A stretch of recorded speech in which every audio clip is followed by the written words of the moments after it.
dapat bersama melaksanakan dan mengikuti acara pada siang hari ini.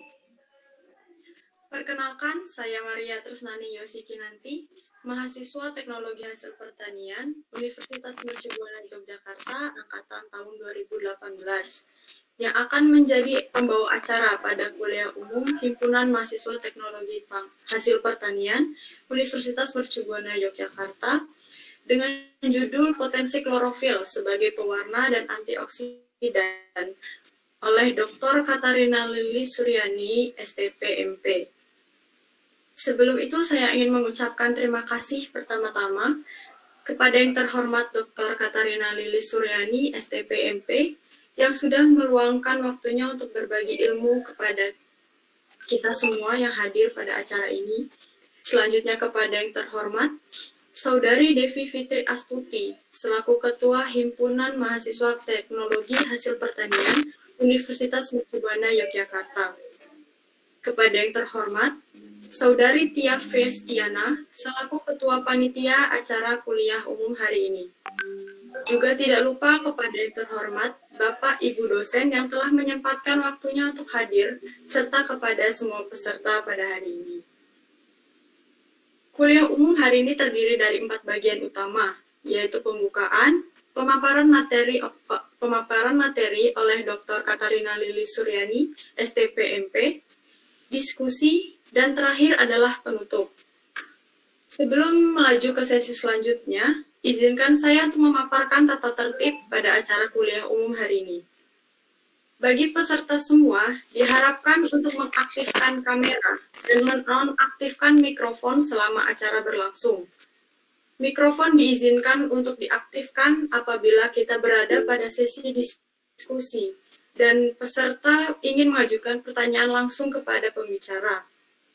Peserta dilarang melakukan aktivitas yang mampu mengganggu jalannya acara pada hari ini, dan seluruh peserta diwajibkan mengisi link presensi yang akan digunakan untuk mengklaim sertifikat pada akhir sesi acara kuliah umum hari ini.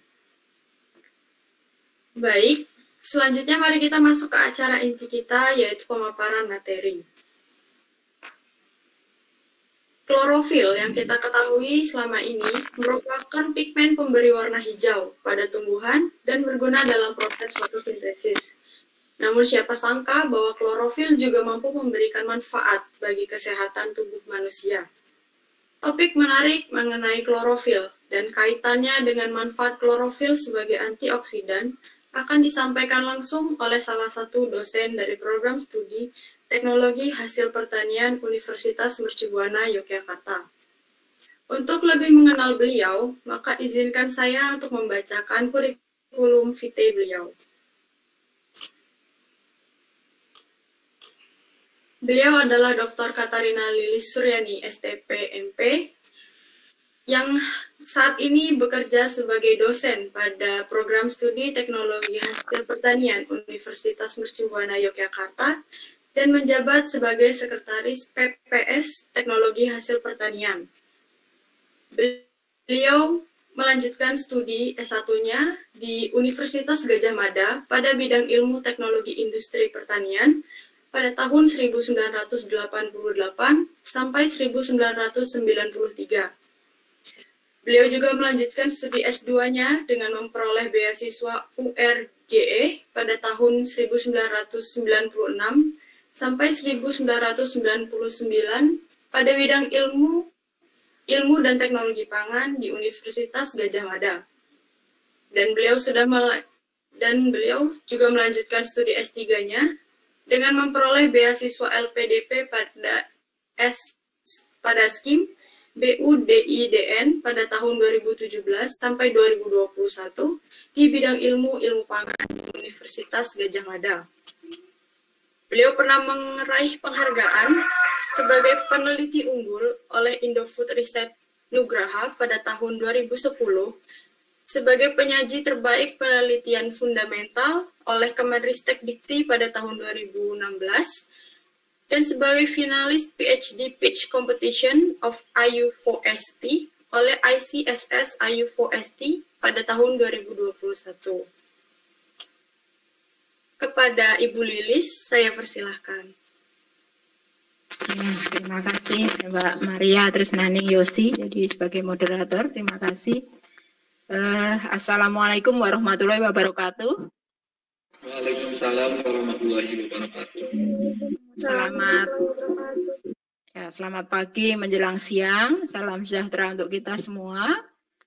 Puji syukur kepada Tuhan bahwa kita masih dikaruniai kesehatan sehingga pagi ini kita bisa bertemu dalam acara kuliah umum pada program studi teknologi hasil pertanian. Yang saya banggakan panitia, ya, jadi ketua Himatepanya Mbak Dewi Fitri Astuti dan juga ketua panitia kuliah umum Mbak Tia, ya. Terima kasih atas kesempatan yang diberikan pada saya juga kepada program studi Prof. Dwiati yang telah memberikan kesempatan saya untuk menyampaikan materi hari ini. Terima kasih pada para mahasiswa dan Bapak Ibu peserta yang dari luar. Saya lihat ada beberapa alumni, ada Mbak Nida, saya yang lihat, yang saya kenal ya, saya beberapa belum lihat yang lain. Terima kasih atas kehadirannya pada hari ini. Juga Bapak Ibu dosen, saya lihat ada Pak Yoko, Pak Agustioko, terima kasih atas kehadirannya. Hari ini saya ditugaskan untuk memberikan materi pada kuliah umum. Banyak sebenarnya materi pangan yang saat ini sedang ngetren ya. Kalau adik-adik semua melihat, Bapak Ibu melihat, sekarang ini mungkin banyak sekali pangan yang sedang ngetren. Kalau kita lihat berdasarkan data yang dibuat oleh Alibaba, ini data yang ada 4 makanan yang ngetren. Yang pertama itu adalah, mohon maaf, jadinya yang share PowerPoint-nya dari saya atau dari panitia, Mbak Maria? Mungkin dari panitia bisa. Oh, ya, silahkan di-share, sekalian di-share ya. Jadi dari Alibaba tahun 2021 ini mereka melakukan riset dan ada 4 jenis pangan yang akan ngetren di tahun-tahun yang akan datang menurut mereka.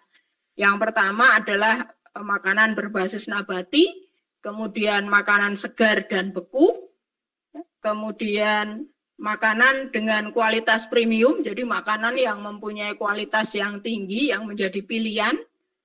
Kemudian yang terakhir adalah makanan yang kaya rempah-rempah dan bumbu. Nah, ini bagi kita bangsa Indonesia pasti menjadi satu potensi yang sangat bagus karena kita kaya akan rempah-rempah, ya, kaya akan bumbu. Jadi itu akan menjadi bagian dari kita.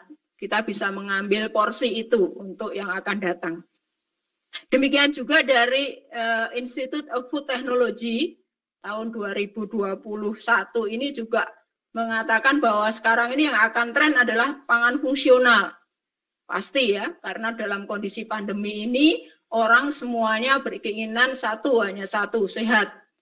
Sehingga demikian juga dari EFT itu yang paling dianggap paling tren saat ini juga adalah pangan fungsional. Nah, itu adalah pangan-pangan yang dianggap menjadi tren pada kondisi saat ini. Nah, dari segi processing itu juga ada yang tren sekarang yang disebut dengan plant-based food. Jadi makanan-makanan yang memang hanya berasal dari tumbuhan, dari tanaman. Nah, saat ini yang ngetren itu ada 3, ada meat, jadi kalau orang-orang yang vegan, yang tidak makan makanan dari bahan hewani, itu sekarang ini ada 3 yang tren, yaitu meat, eggs, dan milk. Jadi 3 itu dari plant-based food. Nah, saya tidak akan membahas itu karena saya merasa tidak menguasai atau kurang menguasai dalam bidang-bidang seperti itu. Sehingga waktu saya ditanya topik apa yang akan boleh saya bawakan, saya akan membawakan topik materi dari disertasi saya sendiri, yaitu tentang klorofil. Sehingga pada saat ini saya akan memaparkan materi yang berjudul dengan potensi klorofil sebagai pewarna makanan dan antioksidan. Tadi Mbak Maria sudah mengatakan bahwa klorofil itu ternyata banyak manfaatnya. Selain yang kita tahu bahwa semua orang mengatakan kalau melihat warna hijau itu menjadi semakin bergembira ya. Orang kan mengatakan warnanya hijau, hijau itu arahnya biasa uang, bisa ini dan seterusnya. Bahkan kalau orang yang terlalu lama duduk di depan komputer kemudian disuruh keluar untuk memandang hijau, supaya apa? Supaya matanya menjadi normal kembali, ternetralkan misalnya seperti itu. Jadi itulah klorofil. Silahkan dimasuk ke halaman yang kedua. Ya. Bisa di slideshow.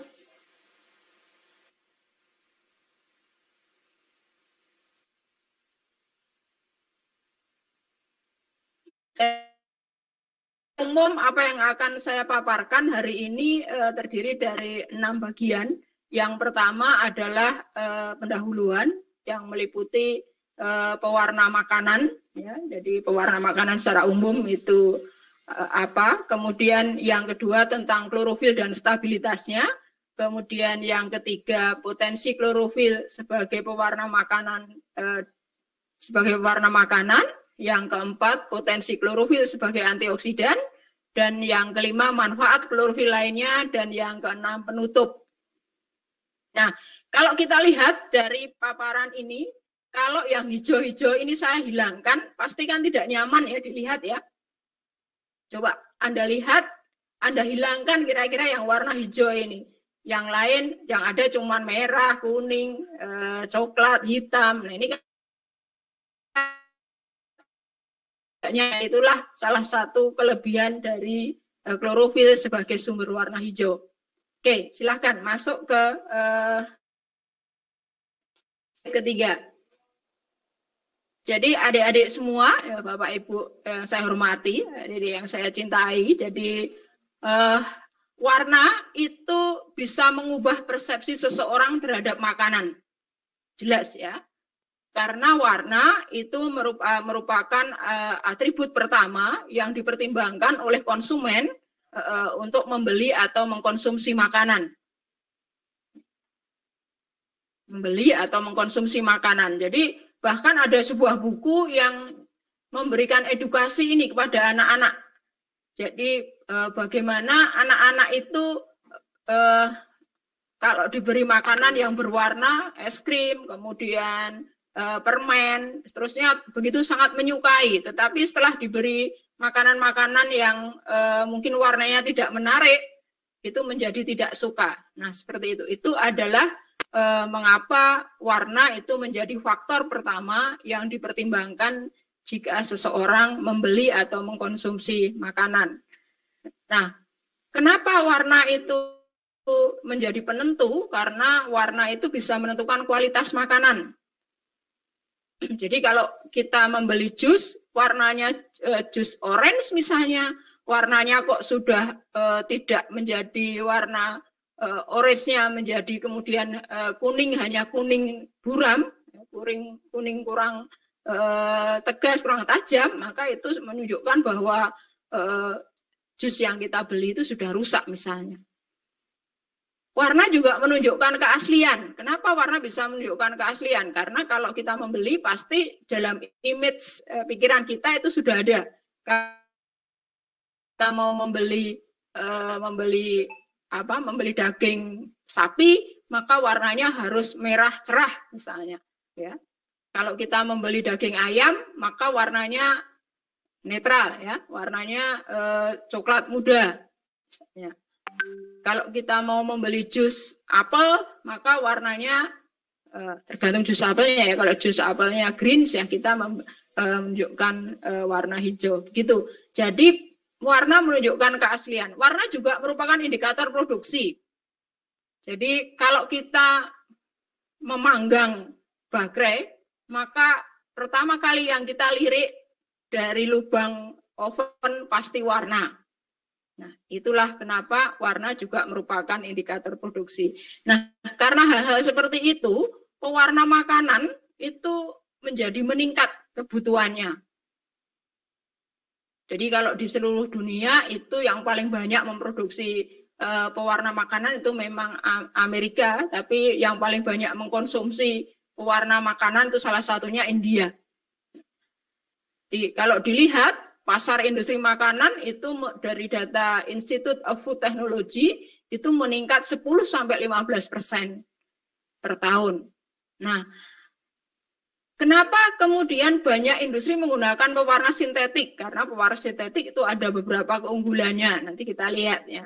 Namun pewarna sintetik ini mempunyai kelemahan. Kenapa? Karena beberapa peneliti, walaupun ini masih kontroversi karena ada beberapa yang mengatakan kalau sudah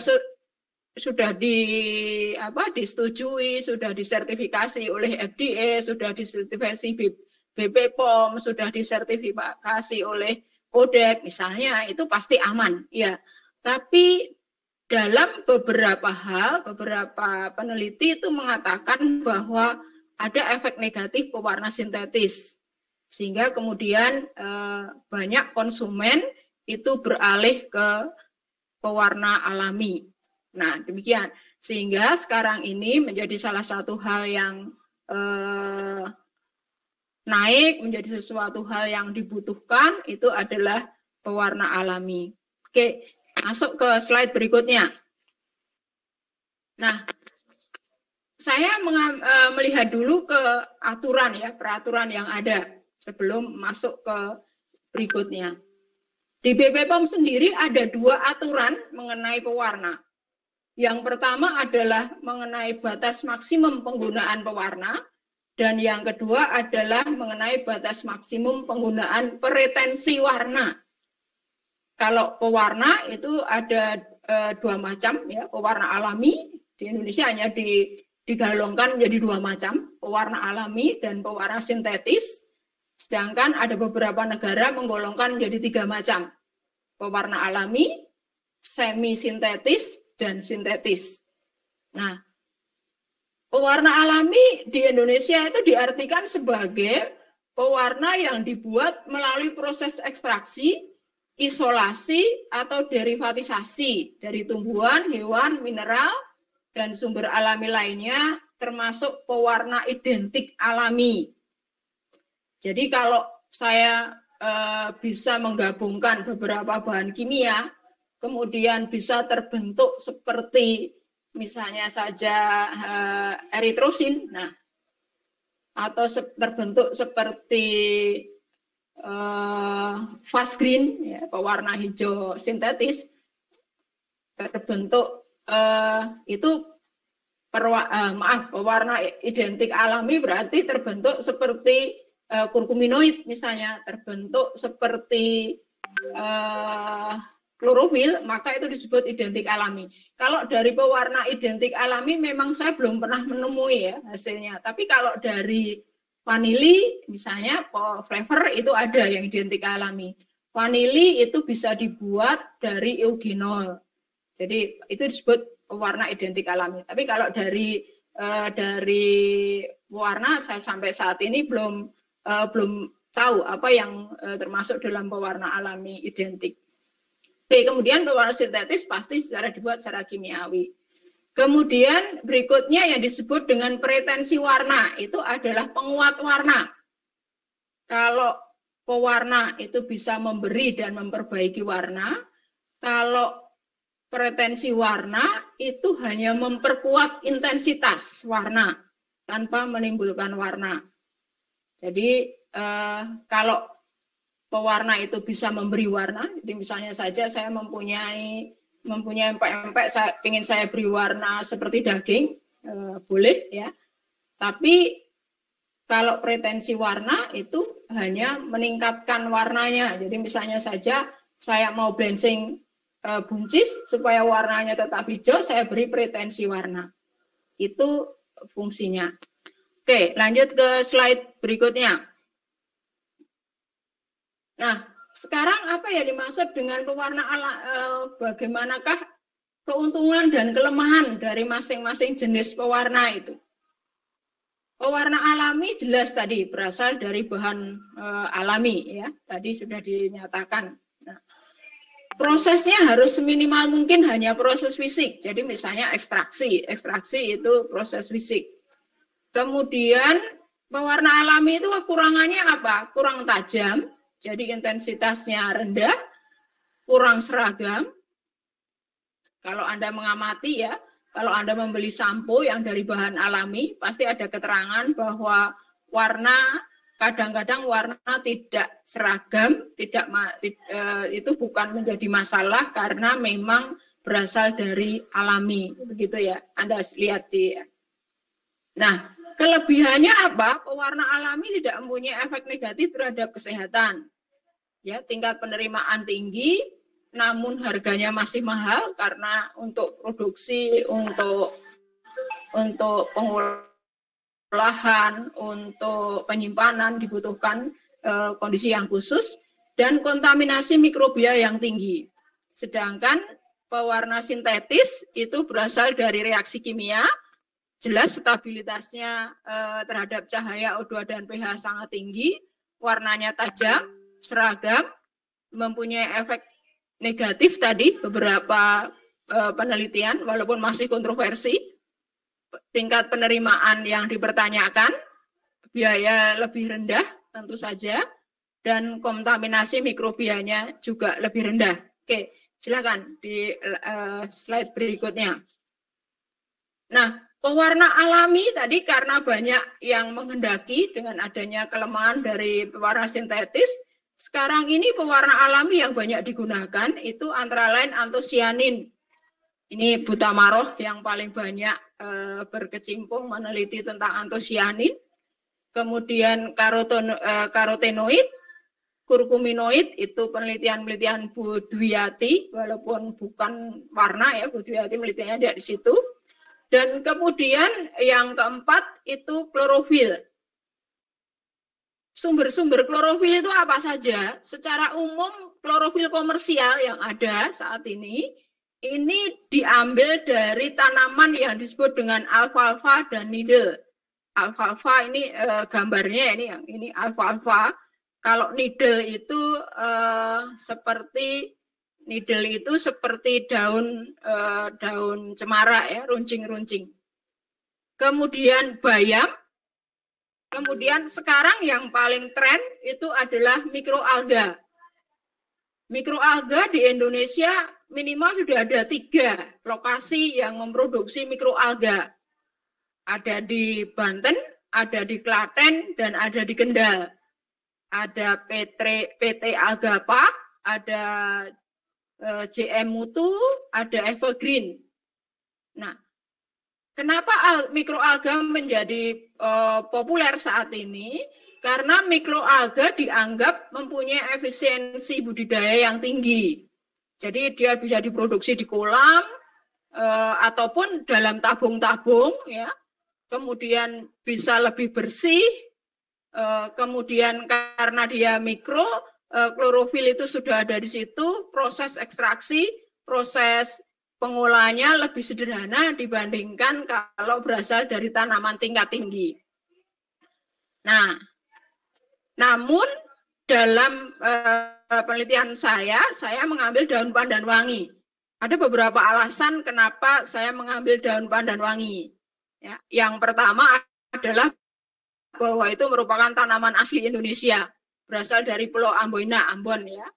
Kemudian dalam daun tanaman pandan juga mengandung fenolik dan flavonoid yang tinggi, sehingga itu memberikan efek antioksidan juga bagi kita. Kemudian satu-satunya tanaman yang mempunyai 2 keunggulan sebagai pewarna dan sebagai flavoring itu adalah pandan, karena dia mempunyai flavor yang spesifik, yaitu asetilpirolin, ya. Asetilpirolin yang itu mempunyai flavor yang mirip dengan vanili. Kemudian yang keempat adalah mudah dibudidayakan. Daun pandan itu bisa dibudidayakan di bawah pohon kelapa, misalnya itu di kebun sawit, di bawah perkebunan sawit, di bawah kebun kelapa dan seterusnya, sehingga tidak memerlukan lokasi yang khusus sebenarnya untuk pandan. Nah, ini contohnya, jadi ada kebun pandan, ini di bawah naungannya memang di bawah naungan ya, di bawah naungan dari kelapa, kemudian ada alfalfa, mikroalga dan seterusnya. Nah, kemudian ini ada bunga telang, kalau Anda masih mungkin beberapa ada yang menganggap itu bunga kupu-kupu ya, bunga telang. Kemudian ini ada beberapa beri-beri bermacam beri, ini adalah yang kayak dengan antosianin ya. Kemudian sumber-sumber kurkuminoid di Indonesia itu juga banyak sekali. Nah, sehingga sebenarnya kita kaya akan sumber-sumber pewarna dan antioksidan. Oke, silakan. Oke, berikutnya. Nah, klorofil itu apa sebenarnya? Tadi dikatakan sama Mbak Maria, sama tadi ada beberapa tentang fotosintesis. Memang klorofil itu adalah salah satu dari bagian dari kloroplas ya, bagian dari kloroplas yang merupakan bahan untuk fotosintesis ya. Di situ akan terjadi fotosintesis, sehingga kalau ada satu sumber, kita di dunia ini ada sumber energi yang satu yaitu matahari, maka penghasil energi satu-satunya yang bisa sejak awal bisa menghasilkan energi sendiri itu ya memang hanya tanaman dengan mesinnya itu yang disebut dengan klorofil ini. Nah, apakah klorofil itu larut dalam air? Coba. Apakah sudah ada pernah yang melarutkan atau mengekstraksi klorofil? Pernahkah ada yang membuat camcau? Ya. Kalau ditinjau dari situ, itu klorofil itu sepertinya larut dalam air ya. Ya.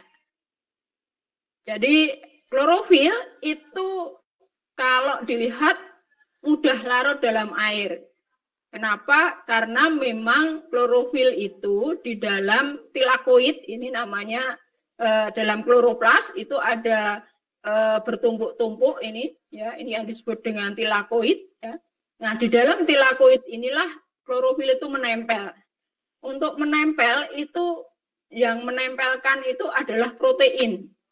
Sehingga kalau ini dirusak dengan adanya penghancuran, maka karena dia masih mengikat klorofil, protein masih diikat oleh klorofil, maka dia pasti akan lebih mudah larut dalam air. Oke, berikutnya. Nah, untuk ekstraksi bagaimana? Ekstraksi ini ada 4 faktor yang harus dikendalikan supaya kita memperoleh klorofil yang baik. Jadi yang pertama efisiensi penghancuran dan ukuran partikel. Tadi saya katakan mikroalga itu paling mudah karena apa? Mikroalga itu dengan sonikasi saja, jadi homogenisasi menggunakan ultrason, ya, itu saja sudah bisa hancur, sudah bisa terpisahkan dari selnya klorofil itu. Tapi kalau kita memisahkan dari tanaman tingkat tinggi, ya tentu saja kita harus menggunakan alat-alat mesin yang penghancur ya, mesin-mesin penghancur. Kemudian yang kedua harus pengendalian pH. Seperti kita ketahui, klorofil itu mudah rusak. Salah satunya adalah karena asam. Sehingga kalau kita mau mengekstraksi klorofil, maka harus dilakukan pada pH yang mendekati netral. Atau kalau supaya kita bisa mengendalikan, bisa kita tambahkan natrium bikarbonat. Nah, kemudian klorofil itu juga mudah rusak karena suhu panas ya. Lebih dari 42 derajat Celcius itu biasanya sudah terjadi penurunan intensitas warna hijau. Nah, penelitian saya di laboratorium itu menggunakan cryogrinding, menggunakan proses cryo ya, jadi pembekuan daun menggunakan nitrogen cair sehingga akan diperoleh klorofil yang tidak terdegradasi. Juga bisa dilakukan dengan optimasi jenis pelarut. Sebenarnya tadi saya katakan klorofil itu sebenarnya larut dalam air atau tidak sih?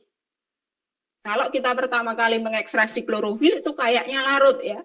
Kayaknya larut. Kenapa? Karena tadi dia terikat oleh protein. Tetapi kalau sudah tidak terikat oleh protein, karena ikatan antara protein dengan klorofil itu sangat tidak kuat ya, sangat lemah, maka dia menjadi tidak akan larut. Sehingga memang paling baik itu berdasarkan hasil penelitian, itu pelarutnya adalah dimetil formida. Cuman DMF itu beracun, sehingga jarang dipakai. Bahkan kalau kita analisis klorofil di lab, itu yang kita gunakan aseton. Ya, karena DMF itu beracun. Nah, kalau untuk pangan terus bagaimana? Maka untuk pangan kita bisa menggunakan air, tetapi kita tambahkan Twin 80 surfaktan. Supaya apa? Supaya bisa meningkatkan kelarutannya dari klorofil itu. Gimana peningkatan kelarutannya? Nanti kita bahas setelah ini.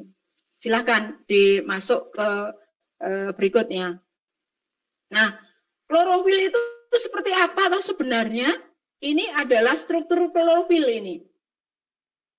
Klorofil itu terdiri dari 4 ini tetrapirol. Jadi A, B, C, dan D. Ini ada 4 pirol yang dihubungkan dengan jembatan metin. Masih ingat pelajaran Bu Wariah ini tentang kimia pangan, ya, ikatan ganda yang diselingi dengan ikatan jenuh, ya, sehingga menjadi jembatan metin, ya, membentuk sistem sirkuit yang tertutup karena digabungkan. Jadi 4 pirol ini menggabung jadi satu, menjadi sirkuit yang tertutup oleh ikatan ganda terkonjugasi. Sehingga apa? Karena terkonjugasi, dia itu mudah untuk melepaskan elektron. Nah, inilah kenapa kemudian elektron ini dari apalagi ada Mg di pusatnya, jadi ada logam yang terikat oleh nitrogen. Ini yang lebih memudahkan lagi elektron-elektron tadi untuk bebas dan nanti akan ditangkap oleh radikal-radikal bebas.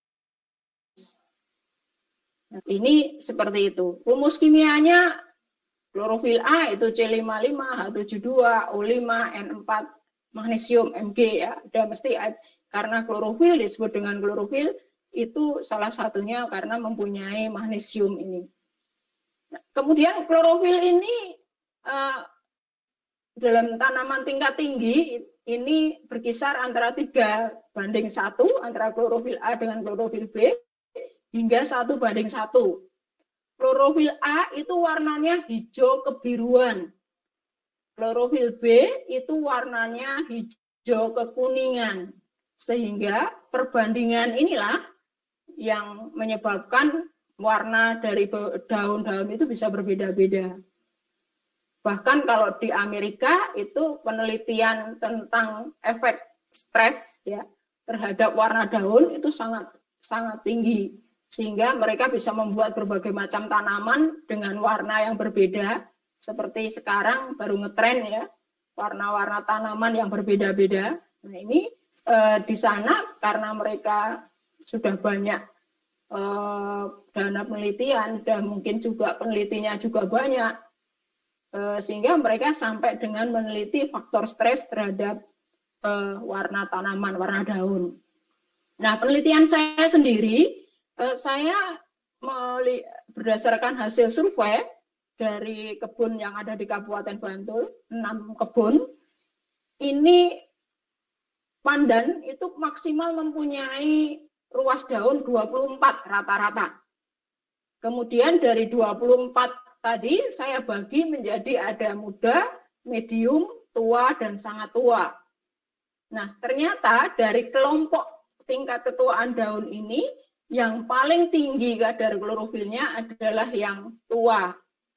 Jadi naik kemudian sampai dengan optimal itu di tua, kemudian turun kembali. Nah, tentu saja ini hubungannya dengan memang fungsi dari daun itu ya, karena digunakan untuk fotosintesis. Kalau dia sudah tua, sudah digantikan oleh yang muda-muda, sehingga dia juga meluruh, sehingga ada beberapa klorofil yang kemudian terdegradasi menjadi warnanya lebih menguning atau hilang dan seterusnya. Oke, selanjutnya silahkan. Nah, ini adalah gambar degradasi klorofil. Klorofil itu sangat mudah terdegradasi. Contohnya misalnya ini, saya mempunyai sayuran. Sayuran saya panaskan. Kenapa kemudian warnanya memudar? Karena dengan panas, klorofil itu menjadi feofitin. Kenapa bisa menjadi feofitin? Karena Mg-nya itu, magnesiumnya ini lepas. Magnesium yang di tengah ini lepas, sehingga kemudian menjadi feofitin. Nah, demikian juga kalau saya merendam daun itu dalam asam. Sehingga kemudian Mg-nya akan lepas, sehingga dia menjadi tidak berwarna atau warnanya menjadi keabu-abuan. Nah, demikian juga kalau saya mempunyai daun, kemudian saya hancurkan, saya diamkan, atau saya panaskan sampai 30 derajat Celcius, itu akan terjadi proses degradasi juga. Namanya proses degradasi enzimatis. Proses degradasi enzimatis tentu saja ini terjadi secara spontan karena di dalam daun sudah ada enzim ya.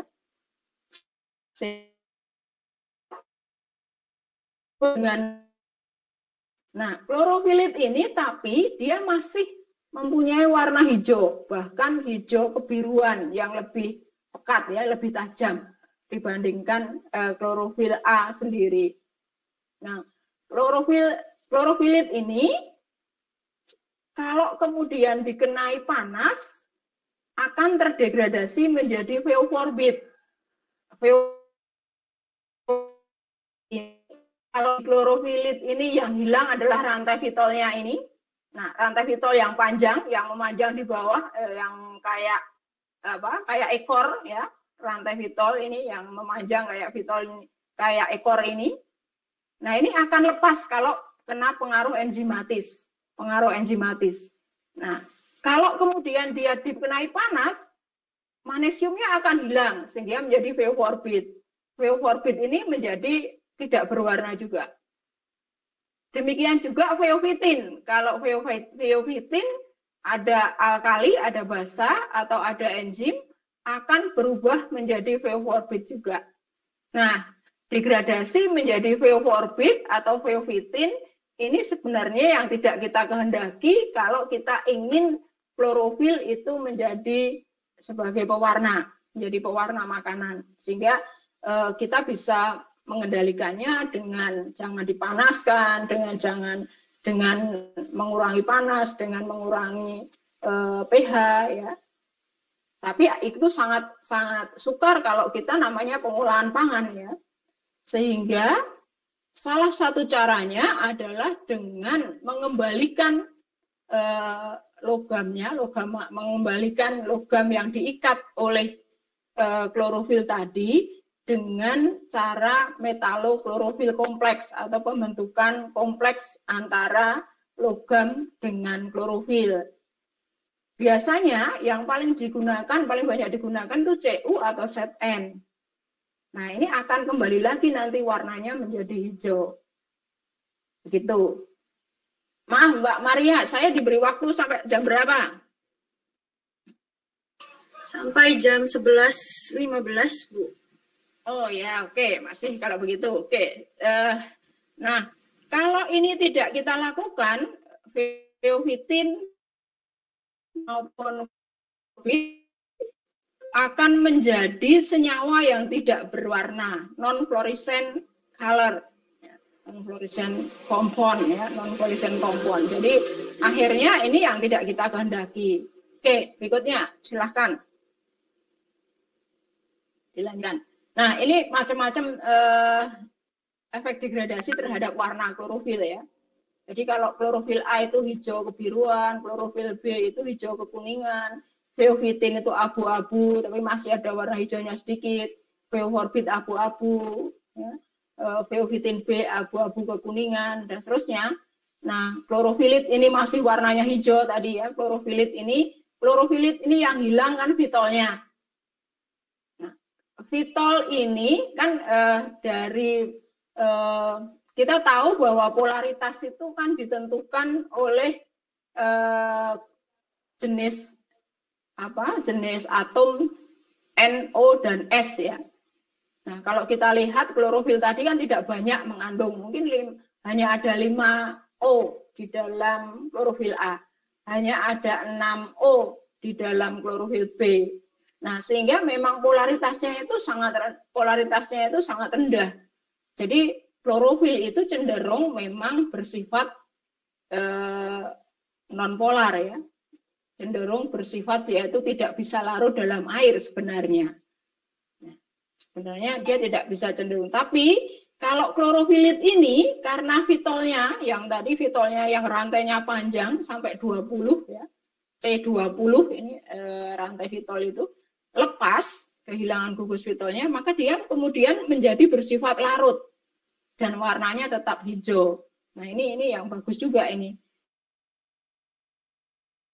Ternyata sama aja dia mempunyai stabilitas yang rendah terhadap panas. Nah, tadi yang saya sebutkan tentang kompleks metalo turunan klorofil, ini di komersial itu ada yang disebut dengan CU klorofilin. Ini warnanya hijau juga dan hijaunya pekat ya. Karena apa? Karena CU itu pada dasarnya berwarna biru.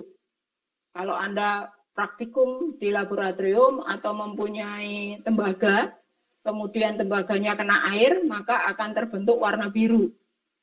Kompleks antara tembaga dengan air itu berwarna biru. Sehingga kompleks CU dengan klorofil juga akan berwarna biru. Sehingga menjadi hijau kebiruan, sangat pekat. Bisa juga dengan set N feofitin. Dengan set N itu akan lebih, seperti kita ketahui, CU Cooper ya atau tembaga itu juga merupakan mikronutrien esensial sebenarnya, tetapi kebutuhannya kan tidak banyak. Dan CU sendiri itu juga ada yang kalau terlalu banyak itu bersifat toksin, bersifat sebagai racun, sehingga juga perlu kita kendalikan pemakaiannya. Sedangkan kalau set N ini lebih aman ya, lebih aman, sehingga beberapa penelitian sekarang menggunakan set N bukan menggunakan CU. Oke, silakan dilanjutkan. Nah, bagaimana cara stabilisasi klorofil? Kita tahu klorofil itu sangat mudah rusak dengan asam, dengan enzim, dengan panas ya. Ini sangat mudah rusak, sehingga ada beberapa cara untuk kita bisa meningkatkan stabilisasi klorofil. Yang pertama itu dengan netralisasi asam. Jadi selama kita proses produksi, jangan sampai asam pH-nya menurun, jangan sampai terbentuk asam. Penggunaan HTST, jadi penggunaan suhu yang tidak suhu tinggi tapi cepat, jadi sehingga energi yang dikenai pada klorofil itu seminimal mungkin. Kemudian kalau kita melakukan blanching, gunakan larutan set NCl2. Kenapa? Karena sama benzing Mg itu akan lepas. tetapi Mg akan digantikan oleh Zn. Nah, kita tahu bahwa secara umum kompleks antara logam dengan ligannya, ya, dengan komponen senyawa yang diikat, ini berturut-turut seperti ini. Jadi paling stabil itu adalah platinum dengan ligannya. Paling tidak stabil itu barium dengan ligannya, Ba yang ada di sebelah kanan itu paling tidak stabil, yang ada di sebelah kiri itu paling stabil. Tetapi yang saya beri warna merah ini adalah logam-logam berat. Ya. Sehingga tentu saja kita tidak ingin menggunakan itu.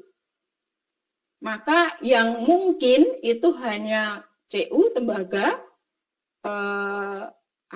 besi, Zn, Mn, ya, manghan, dan Mg itu sudah ada di dalam klorofil. Jadi sebenarnya kita mempunyai 1, 2, 3, 4 kemungkinan untuk bisa menggantikan Mg sehingga klorofil itu menjadi stabil. Nah, tetapi manghan itu lebih rendah daripada Zn, sehingga tidak banyak digunakan karena hampir sama dengan Mg, ya. Fe kalau kita tahu, ya, besi itu merupakan oksidator juga, sangat mudah teroksidasi, sehingga kita juga jarang menggunakan Fe, ya. Kemudian Cu yang paling banyak digunakan. Kenapa? Karena Cu itu warnanya adalah benar-benar membentuk warna biru tadi, kebiruan. Jadi klorofil ditambah dengan Cu, mengikat Cu itu akan berwarna biru, biru kehijauan. Sedangkan kalau Fe itu cenderung ke warna merah, ya, arahnya hijau tapi tidak hijau seperti kalau menggunakan biru atau Zn, sehingga jarang digunakan juga. Nah, faktor yang mempengaruhi apa? Tentu saja jenis turunan klorofil yang diikat. Jadi yang bisa membentuk kompleks berwarna biru itu kalau hanya fiofitin dan piroviofitin. Jadi kalau dalam yang diikat itu bentuknya adalah fioforbit, tadi yang terakhir, ini sudah tidak mungkin. Sehingga ini mempengaruhi. Jadi hanya ada 2 macam yang bisa kita gunakan, fiofitin atau piroviofitin, untuk membentuk kompleks dengan klorofil. Kemudian konsentrasi pigmen, artinya konsentrasi klorofilnya, semakin tinggi konsentrasi tentu semakin baik. Konsentrasi Zn yang kita gunakan atau konsentrasi Cu yang kita gunakan, jadi konsentrasi ion logamnya. Kemudian juga pH, suhu, dan lama reaksi.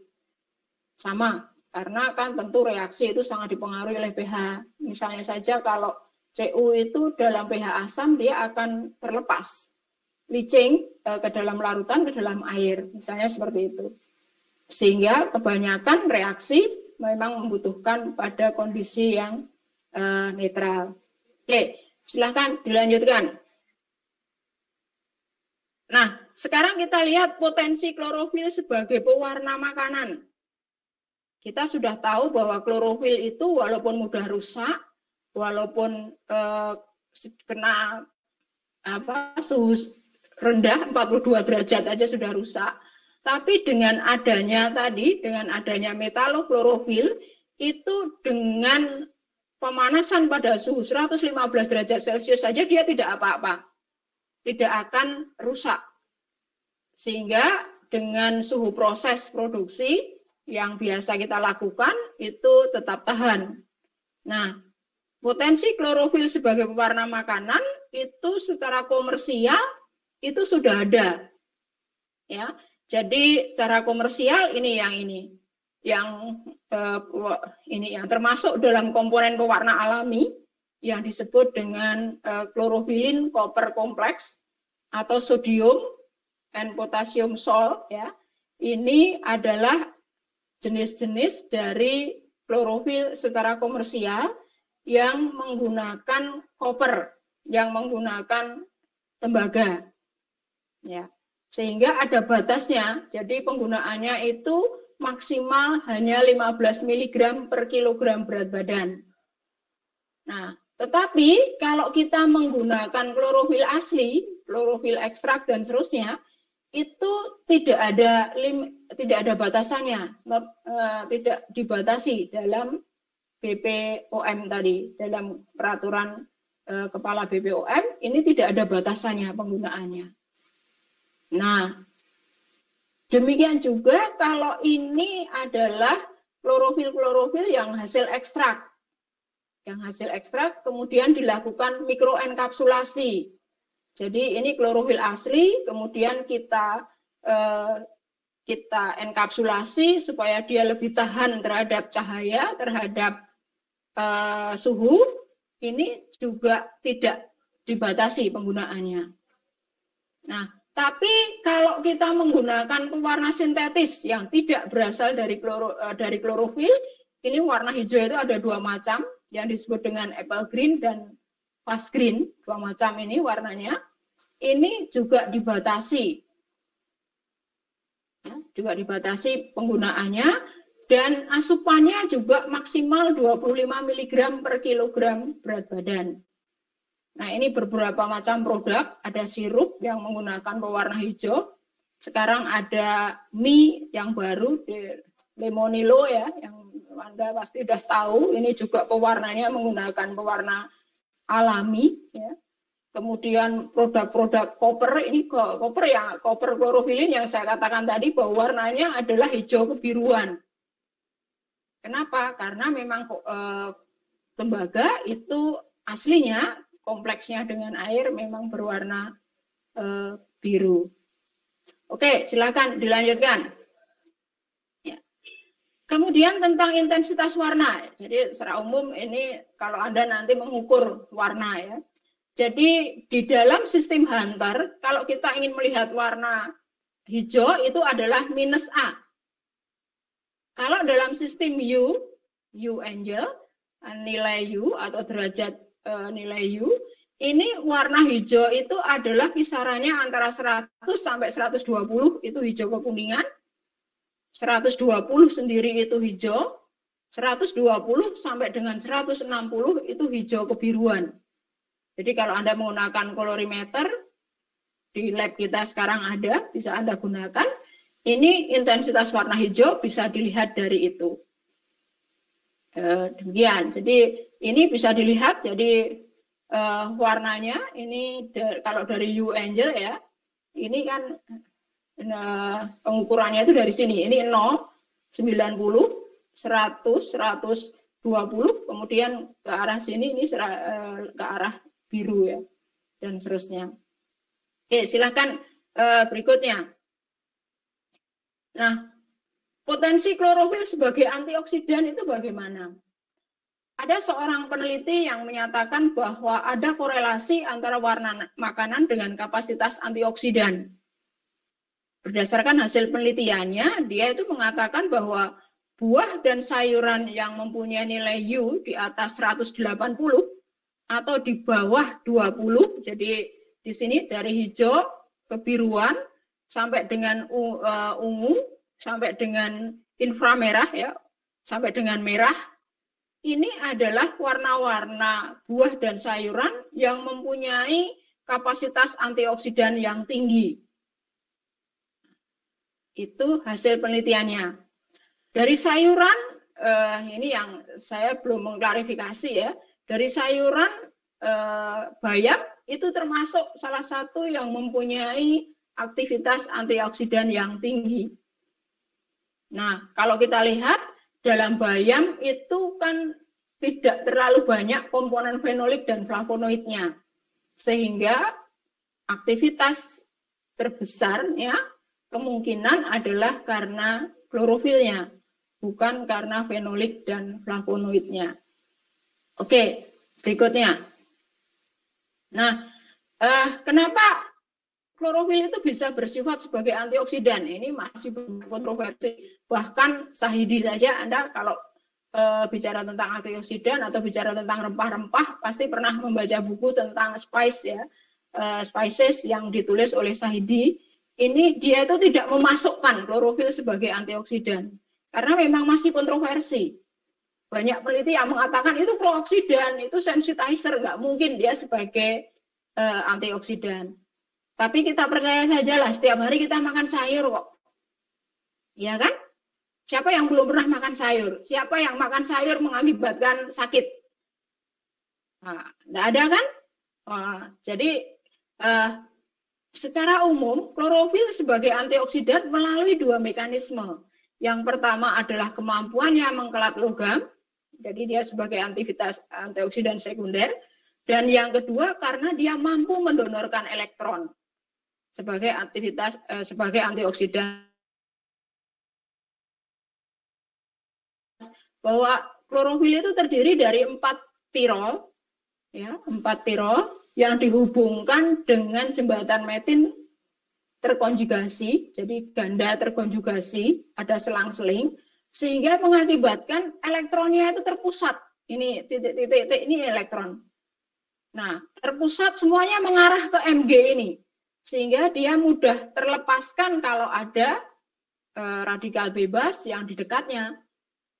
Dia akan tertangkap oleh radikal bebas yang ditangkapnya, sehingga klorofil bisa mendonorkan elektron untuk menangkap radikal bebas tadi, ditangkap oleh radikal bebas. Nah, itulah mekanisme aktivitas antioksidan dari klorofil. Oke, dilanjutkan.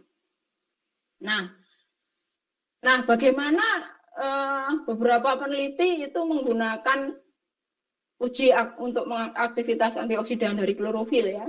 Jadi kalau endo itu menggunakan angka peroksida, menggunakan angka karbonil, ini dia untuk menunjukkan mekanisme reaksi oksidasi, bagaimana klorofil bisa memutus reaksi oksidasi berantai dari proses oksidasi lipid atau peroksidasi lipid ya. Kemudian kalau Cahyana, ini orang Indonesia, ini Cahyana ini menggunakan metode TBA, thiobarbiturate acid, ya, untuk menunjukkan bahwa cincin propirin, jadi tetrapirol tadi membentuk cincin tergabungkan 4 itu menjadi cincin porfirin, ya. Ini bagaimana bisa menghambat pembentukan lipid hidroperoksida. Itu dengan metode blanching beta karotin dengan metode TBA, dengan metode TBA tadi. Itu Cahyana dan Husina. Dia membuktikan bahwa klorofil itu bisa menghambat pembentukan lipid hidroperoksida. Kemudian Lanfar Marquez ini melihat dia CU klorofilin jadi komersial, kemudian sama klorofil alami dan feofitin. Dia menggunakan daya tangkap radikal DPPH untuk membuktikan bahwa klorofil itu memang juga mempunyai kemampuan untuk mencegah terjadinya oksidasi asam linoleat dan mencegah dekomposisi hidroperoksida sehingga terbentuk senyawa-senyawa yang menimbulkan bau tengik kalau itu terjadi. Kemudian Su itu juga membuktikan bahwa klorofil mampu menangkap radikal bebas dan mampu mengkelap logam dengan uji daya tangkap radikal DPPH, dengan uji daya tangkap terhadap Fe dan dengan uji TBA-RS. Silakan dilanjutkan. Nah, kalau secara in vivo bagaimana? Bagaimana bioaksesibilitasnya klorofil? Ini memang penelitiannya tidak begitu banyak ya. Bahwa secara umum klorofil itu kalau kita digest, kita cerna, itu yang masih nampak itu adalah dalam bentuk feofitin dan pirofeofitin. Nah, ini ternyata dia mampu berperan sebagai antioksidan dan mampu berperan sebagai antimutagenik. Bahkan ada yang juga mengatakan bahwa itu bisa mengendalikan stres, ya, stres dari sel. Ya. Jadi kalau ini di sini dia menggunakan tikus diberi pakan yang mengandung formalin tinggi, maka kan levernya bisa rusak ya. karena stres levernya harus bekerja keras untuk mengeluarkan formalin, karena formalin dianggap sebagai racun, sehingga dia stres. Bagaimana harusnya bekerja bisa santai-santai, dia harus bekerja keras, sehingga stres. Nah, dengan asupan klorofil ini ternyata bisa mencegah stres dari levernya, sel-sel pada lever itu.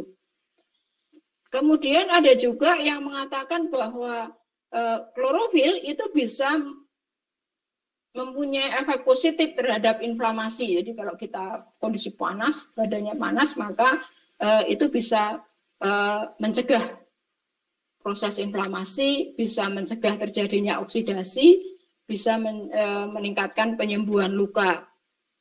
Nah, juga dia membuktikan bahwa klorofil itu bisa menangkap aflatoksin, ya, menangkap heterosiklik amin. Heterosiklik amin itu kalau aflatoksin ada pasti tahu ya, dari kacang-kacangan, dari rempah-rempah.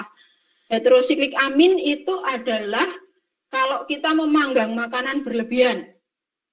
Nah, ini kan bisa membentuk komponen yang bisa menyebabkan kanker ya, heterosiklik amin.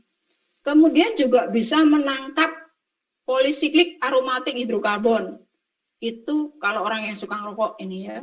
Jadi hasil dari pembakaran rokok itu salah satunya adalah polisiklik aromatik hidrokarbon. Sehingga, nah itu salah satu kelebihan dari klorofil. Jadi bisa menangkap alfa-toksin, bisa menangkap heterosiklik amin, bisa menangkap makasih Mbak Nur Aisyah. Nah, oke, itu seperti itu. Kemudian dilanjutkan saja, ya. Nah, kemudian manfaat klorofil lainnya. Nah, ini mungkin yang masih menjadi salah satu hal yang masih terbuka sebenarnya. Ada beberapa. Yang pertama itu klorofil sebagai solar cell. Jadi karena kita tahu tadi bahwa klorofil A ini kemampuan untuk menangkap, mengabsorpsi warna itu pada violet biru, ini adalah paling tinggi. Jadi kita tahu kalau panjang gelombangnya lebih rendah itu kan energinya paling tinggi ya. Sehingga karena klorofil itu bisa menangkap pada panjang gelombang yang lebih rendah, jadi puncaknya ini klorofil A ini kan pada sisi kiri, paling kiri, sehingga dia bisa menangkap warna yang mempunyai energi paling tinggi. Sehingga apa? Sehingga digunakanlah dia sebagai solar cell. Jadi klorofil dicampur dengan bahan-bahan tertentu, kemudian dilapiskan pada lempeng untuk membuat solar cell. Dan itu sangat efektif ternyata. Kenapa? Ya karena memang dasarnya klorofil itu adalah penangkap energi, ya kan? Nah, seperti itu. Kemudian dari mahasiswa pasca IPB ini, dia membuat label cerdas indikator warna untuk menentukan batas kadaluarsa produk. Klorofil itu paling efektif bisa menangkap cahaya. Cahaya itu adalah penyebab atau yang faktor pertama yang menyebabkan terjadinya oksidasi lipid, ya kan? Sehingga kalau klorofilnya di situ itu sudah rusak, dia bisa melihat, mengasumsikan, menyetarakan dengan kerusakan produk yang dikemasnya. Nah, inilah yang dia beri nama label cerdas indikator untuk menentukan kadaluarsa produk. Kemudian juga yang paling lama ini peneliti klorofil di Indonesia, Linawati Limantara, ya, itu pertama kali meneliti tentang bagaimana klorofil untuk terapi sel kanker. Jadi orang yang punya sel kanker disuruh minum klorofil, kemudian nanti akan diberi cahaya secara umum fototerapi ya, maka karena di situ ada klorofil dia menjadi lebih efektif fototerapinya, begitu secara umum. Nah, itu beberapa penelitian, masih banyak penelitian yang lain. Sekarang ada yang terbaru karena masa pandemi COVID ini, ada beberapa peneliti yang menyatakan bahwa set-N klorofil itu mempunyai kemampuan untuk meningkatkan imunitas. Ingat ya, kalau Anda masih teringat iklan sabun, ya, iklan sabun, kenapa ada zinc toh? Zinc itu bisa mencegah bakteri, seperti itu. Nah, zinc klorofil juga sama, mempunyai kemampuan untuk meningkatkan imunitas tubuh. Jadi selain zinc memang dibutuhkan semua sebagai mikronutrien juga yang dibutuhkan tubuh, demikian juga klorofil mempunyai aktivitas antioksidan, aktivitas antiinflamasi tadi, sehingga keberadaan dua-duanya ini ternyata juga bisa meningkatkan imunitas, terutama khususnya dalam masa pandemi COVID-19 ini. Oke, berikutnya. Nah, ini yang terakhir ya, yang terakhir. Jadi kalau dilihat top 5 trend di agri-food industry 2021 ini, itu ada 5 hal yang menunjukkan bahwa ngetren kenapa sih? Oh, ternyata karena dia hubungannya dengan kesehatan. Oh, karena dia hubungannya dengan kemudahan dalam penggunaan dan teknologi. Ya. Kemudian ternyata ada alternatif protein tadi seperti yang plant-based meat ya. Kita tahu bahwa sumber-sumber protein dari nabati itu sebenarnya juga tinggi.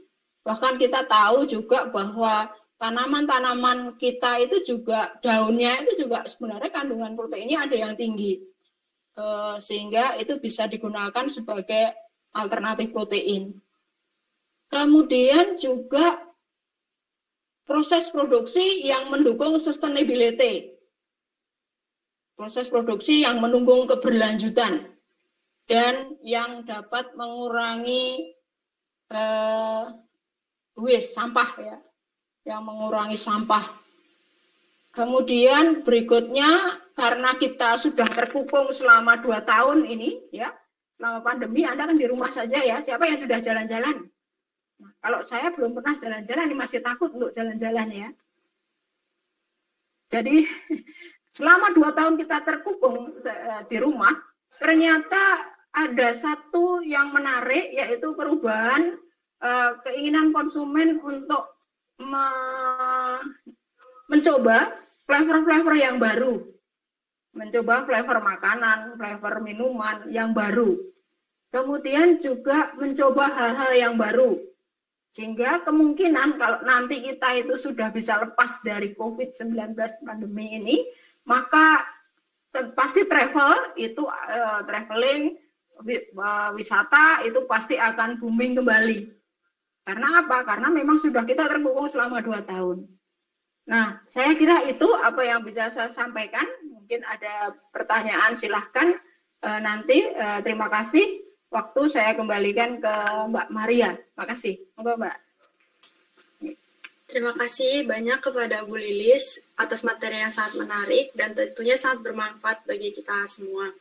Dari materi yang disampaikan, kami semua menjadi lebih tahu lebih dalam mengenai apa itu klorofil, apa itu pewarna, klorofil dan stabilitasnya sebagai pewarna makanan, potensi klorofil sebagai antioksidan, dan manfaat klorofil itu sendiri. Baik, untuk para peserta yang mungkin belum paham dan ingin bertanya langsung kepada Ibu Lilis, saya akan memberikan waktu berdiskusi dengan beliau selama 30 menit. Kepada teman-teman yang ingin bertanya, dipersilahkan untuk mengetik di kolom komentar, atau mungkin jika ingin bertanya langsung, bisa mengklik tombol raise hand yang ada, lalu mengaktifkan mic-nya untuk langsung bertanya kepada Bu Lilis. Baik, saya persilahkan.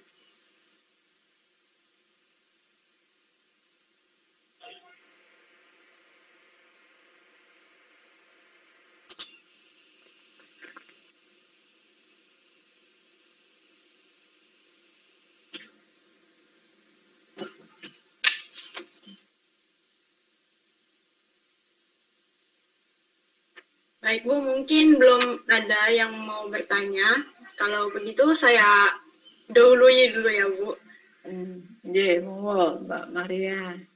Kan tadi Ibu menyinggung mengenai antioksidan yang ada di daun pandan dan juga di klorofil itu sendiri Bu. Keunggulan antioksidan pada daun pandan itu dibanding dengan sumber antioksidan alami yang lain itu apa sih Bu? Oke, jadi seperti tadi yang kita bahas bahwa salah satu beberapa kelebihan daun pandan itu yang pertama adalah dia mempunyai kandungan fenolik dan flavonoid yang tinggi. Selain klorofil yang tinggi ya, selain klorofilnya juga tinggi. Kalau ditinjau dari kadar klorofilnya, dia tidak kalah dengan bahan-bahan yang biasa digunakan sebagai sumber klorofil komersial seperti alfalfa tadi. Alfalfa itu adalah kalau di luar negeri biasanya digunakan sebagai pakan ternak ya. Memang dia tumbuh dengan cepat dan daunnya itu lebih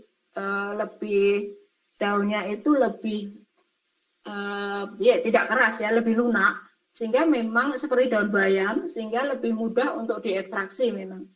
Nah, kalau ditinjau dari kadarnya itu tidak akan kalah dengan alfalfa, dengan ide, sehingga kalau ditinjau dari kadar klorofilnya daun pandan masih lumayan baik ya, masih bagus. Nah, ditinjau dari kadar fenolik dan flavonoidnya dia juga tinggi, sehingga memang aktivitas antioksidan klorofilnya nanti bisa bersinergi dengan aktivitas antioksidan dari fenolik dan flavonoidnya.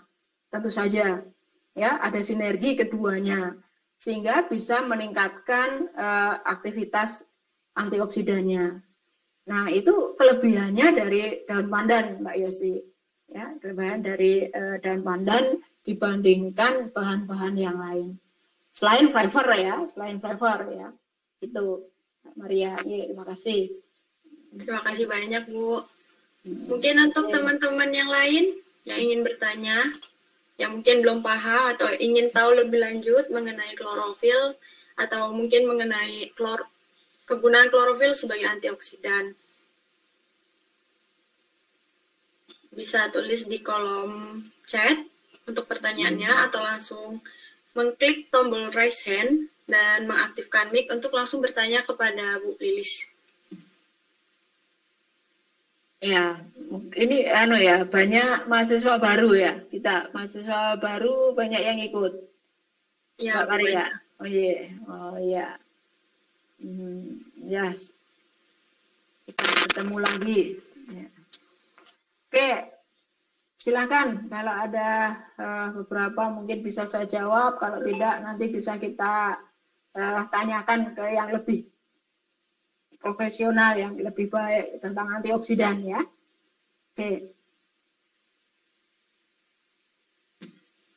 Teman-teman, mungkin ada yang ingin bertanya?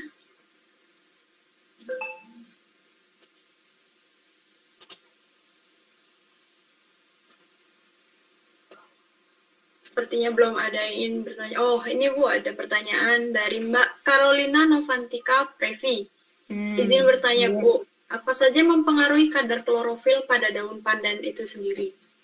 Oke, jadi secara umum kadar klorofil daun itu kan dipengaruhi oleh jenis daun. Jadi jenis daun, kita tahu jenis daun ada yang daunnya itu tipis, ada yang tebal, kemudian ada yang berwarnanya agak kekuningan, ada yang hijau tua. Nah, itu jenis daun itu mempengaruhi kadar klorofil, tentu saja. Kemudian yang kedua, tingkat ketuaan. Tadi saya jelaskan bahwa tingkat ketuaan dari muda, kemudian medium, kemudian tua, dan sangat tua, itu ternyata mempengaruhi kadar klorofilnya. Kemudian berikutnya adalah intensitas cahaya. Kalau kita lihat, ternyata tanaman-tanaman yang kita letakkan di tempat yang teduh, itu pasti lebih hijau dibandingkan tanaman-tanaman yang kita letakkan di tempat yang panas. Ya kan? Kalau Anda amati ya, Jadi demikian juga klorofil dalam pandan. Pandan yang ditanam di tengah-tengah sawah itu cenderung warna daunnya adalah hijau kekuningan. Nah, ini mungkin karunia Tuhan ya, karena dia sudah berlebih cahaya matahari yang bisa diabsorpsi, energi yang bisa diabsorpsi lebih banyak, sehingga memang dia tidak butuh klorofil banyak untuk memproduksi sejumlah karbohidrat yang dibutuhkan oleh tanaman itu. Tapi kalau dia ada di tempat yang teduh, di bawah pohon yang rindang, maka dia akan memproduksi klorofil sebanyak-banyaknya daun itu. Supaya apa? Supaya dia bisa memproduksi lebih banyak makanan yang cukup, yang sama dengan energi atau cahaya yang terbatas, tapi yang menangkap kan lebih banyak. Ya, yang menangkap lebih banyak dibandingkan yang kalau tadi ada di tengah sawah yang menangkap lebih sedikit. Jadi tingkat ketuaan, intensitas cahaya, jenis daun, kemudian selain itu juga dipengaruhi tentu saja oleh kesuburan, ya, kesuburan tanah. Karena kan butuh mineral, butuh protein ya untuk memproduksi klorofil. Klorofil itu kan ada yang dia ada N-nya, ada N-nya, ya, ada N-nya, ada Mg, sehingga memang dibutuhkan pupuk yang baik untuk bisa memproduksi klorofil yang lebih banyak. Begitu, Mbak Maria. Terima kasih. Yeah. Terima kasih, Bu. Lalu ini ada pertanyaan kedua dari Mas Usman. Pengaruh jenis-jenis pelarut pada klorofil itu apakah nantinya ada dampak terhadap senyawa atau klorofilnya begitu? Yeah. Oke. Jadi kalau pelarut itu yang pertama mempengaruhi tentu saja efektivitas ekstraksi ya. Jadi tadi diketahui bahwa klorofil itu mempunyai dua bagian ya. Satu itu bagian yang cincin porfirin yang terdiri dari 4 pirol tadi yang melingkar seperti cincin. Kemudian ada yang rantai panjangnya, ekornya yang C20 tadi yang memanjang. Nah, cincin pirol ini mempunyai beberapa atom O. Kalau klorofil ya ada 5 atom O. Dan N, ada 4 N. Sehingga dia itu lebih polar dibandingkan cincin rantai molekul yang berwujud rantai tadi, rantai vitolnya yang panjang, karena hanya C dan H. Ya. Rantai vitol itu isinya hanya atom C dan H, dan itu polaritasnya sangat rendah, sehingga dia menjadi tidak nonpolar ya. Sehingga secara keseluruhan karena cincin rantainya itu lebih panjang, maka klorofil itu menjadi sebenarnya tidak polar. Dia itu sebenarnya tidak larut dalam air sebenarnya. Kenapa kok Anda kalau ekstraksi bisa membuat ekstraksi itu bisa larut? Karena tadi klorofil itu diikat oleh protein, walaupun ikatannya lemah, cepat lepas, sehingga nanti kalau Anda diamkan itu akan mengendap klorofilnya. Nah, oleh karena itu kalau kita mau mengekstraksi klorofil supaya memperoleh hasil yang maksimal, itu biasanya memang hasilnya tadi paling bagus itu dengan DMF ya. Ya itu bisa hampir semua klorofil dalam daun itu bisa terekstrak. Atau menggunakan aseton 90%. Kalau kita analisis kadar klorofil, kita menggunakan aseton 90%. Nah, tapi kan ini mahal pelarutnya, dan juga kalau digunakan untuk pangan, saya kira tidak begitu pas ya, tidak pas, tidak aman. Sehingga kita biasanya menggunakan air memang, menggunakan air. Nah, karena air itu polaritasnya tinggi, sangat polar, maka untuk meningkatkan efisiensi ekstraksinya, ditambah dengan surfaktan twin ya, twin 80 ya. Nah, supaya apa? Supaya polaritasnya itu menurun, sehingga kalau kita lihat bahwa klorofil itu amfifilik sifatnya, ada gugus hidrofiliknya, ada gugus hidrofobiknya, maka dalam kondisi pelarut yang ada twin 80-nya sebagai surfaktan, itu nanti kelarutannya menjadi lebih tinggi. Begitu, Mbak Maria. Jadi efeknya sebenarnya tidak pada tidak pada jenis klorofil yang akan terekstrak, tapi pada efektivitas ekstraksinya. Seberapa besar proporsi klorofil yang bisa terekstrak. Begitu, Mbak Maria. Baik, terima kasih Bu. Ini ada dari Mas David Budi. Mungkin bisa langsung mengaktifkan mic-nya, langsung bertanya kepada Bu Lilis. Saya persilahkan. Ya, silakan Mas David.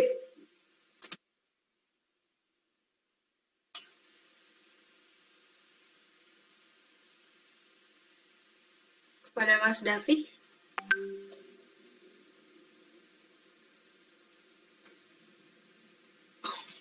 Mungkin nggak jadi atau bagaimana ini? Malah terpental.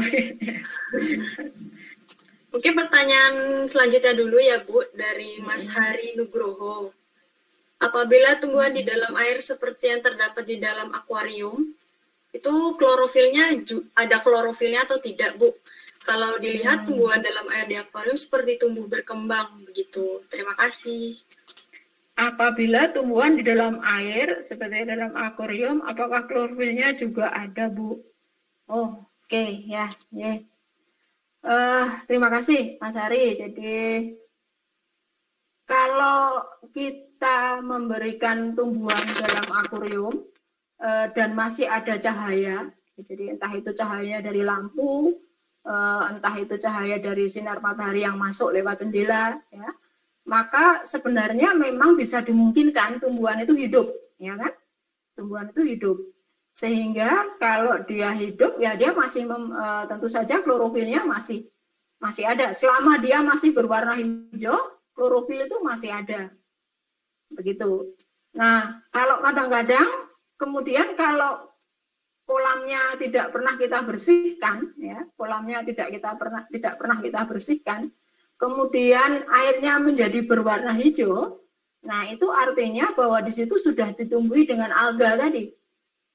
Entah alganya itu fitoplankton, entah alganya itu spirulina, entah dia chlorella, entah dia yang lain, ya, alga jenis yang lain, itu karena mungkin memang sudah terkontaminasi alga di airnya, sehingga pas ada ini kotoran dari ikan, ada kotoran dari makanan dari ikannya, itu kan menjadi pupuk bagi mereka sehingga dia bisa berkembang.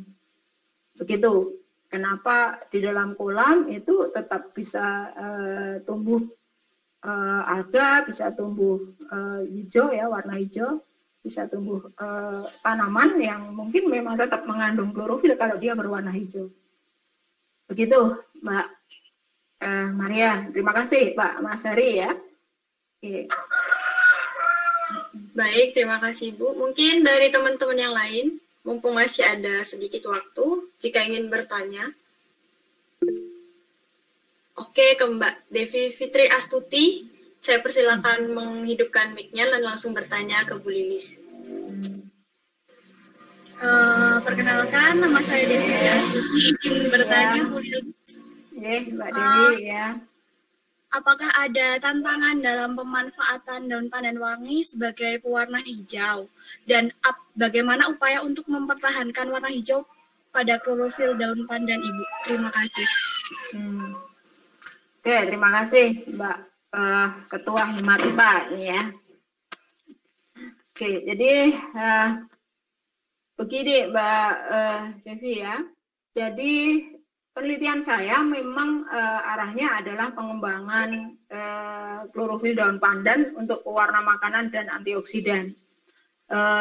Melalui dua, ini yang kemarin saya presentasikan di EUFOS. Jadi EUFOS itu adalah International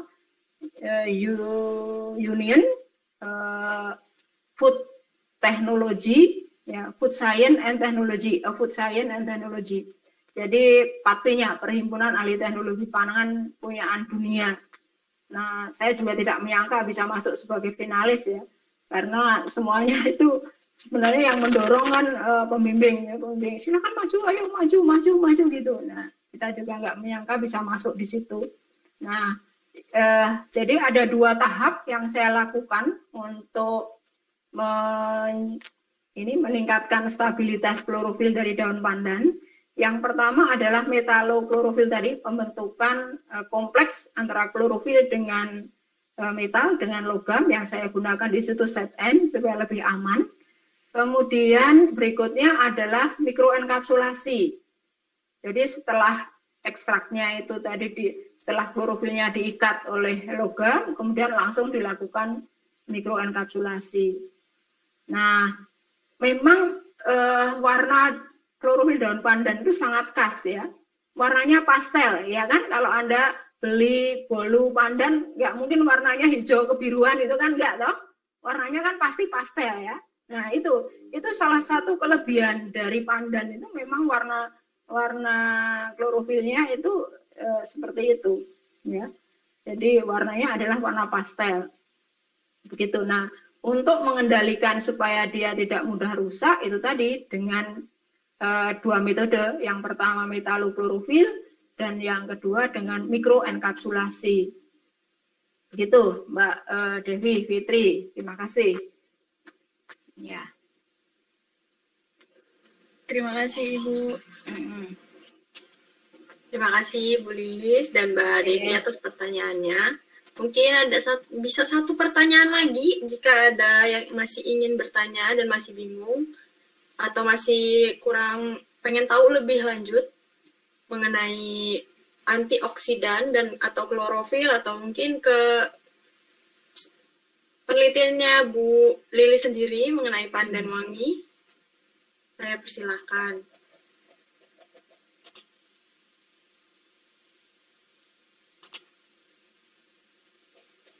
Ya, silahkan, ini disuruh presensi ya.